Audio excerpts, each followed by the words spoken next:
YCP ఎమ్మెల్యేలను పరోక్షంగా ప్రస్తావిస్తూ ఆంధ్రప్రదేశ్ శాసనసభ స్పీకర్ అయ్యన్న పాత్రుడు మరోసారి సంచలన వ్యాఖ్యలు చేశారు. అసెంబ్లీకి హాజరు కాని ఎమ్మెల్యేలకు నో వర్క్ నో పే విధానం అమలు చేయాల్సిందని ఆయన స్పష్టం చేశారు. అసెంబ్లీకి రాకుండా జీతాలు ఎలా తీసుకుంటున్నారని ప్రశ్నించారు. ఉత్తరప్రదేశ్లో నిర్వహించిన స్పీకర్ల మహాసభలో పాల్గొన్న సందర్భంగా ఆయన ఈ వ్యాఖ్యలు చేశారు.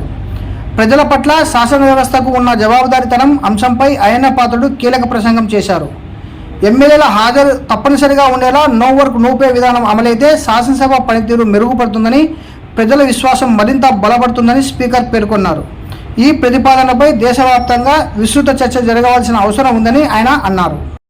కొంతమంది శాసనసభ్యులు ఈనాటి వరకు కూడా ఒక్కరోజు కూడా అసెంబ్లీకి రాలేదు సార్.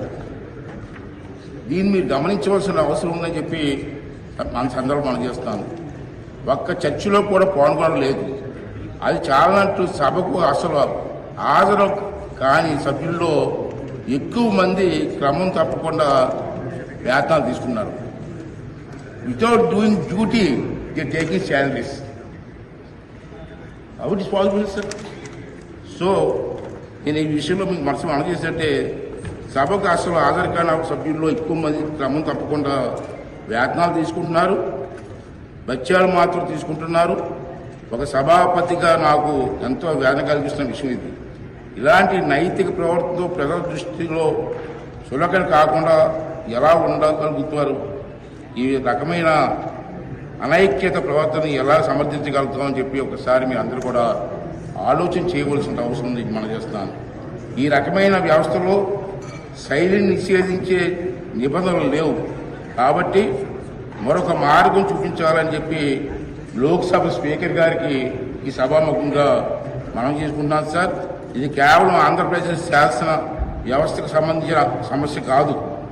ప్రజలు ఇలాంటి ఉదాహరణ చూపించి ప్రజలందరినీ ఒకే ఘాటన కట్టకూడదు.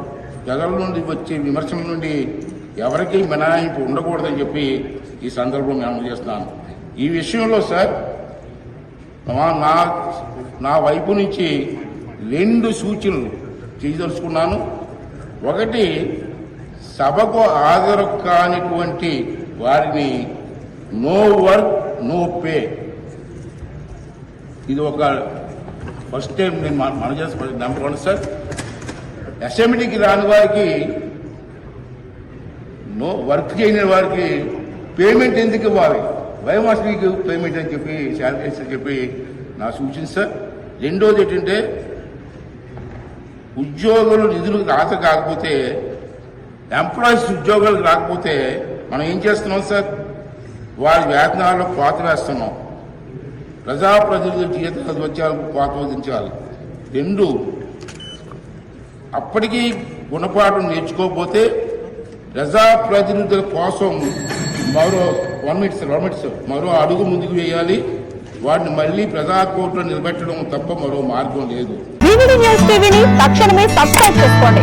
నోటిఫికేషన్ కోసం మరిన్ని అప్డేట్స్ కోసం ప్రతి ఒక్క కుటుంబానికి ఉచిత ప్రకటనలు వచ్చే విధంగా మీకోసం మీ ముందుకు వివిడి న్యూస్ టీవీని ఏపీ ఫైబర్ నందు 99వ ఛానల్ మరియు యూట్యూబ్ నందు వీక్షించెదరు.